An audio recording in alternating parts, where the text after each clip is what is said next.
Hey, Rob here, supersneaky.com. Hey, we're finished our flush mount door.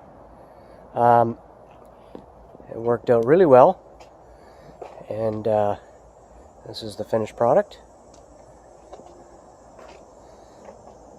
Hey, what's unique about this is our doors use just an off-the-shelf standard garage door, and then we have a conversion kit.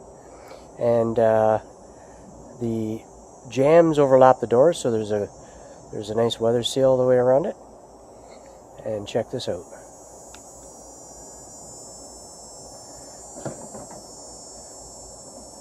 There you go. Working really smooth. I'm very happy with that.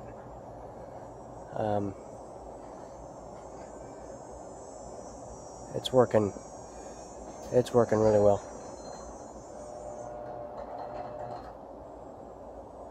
And let's close her up.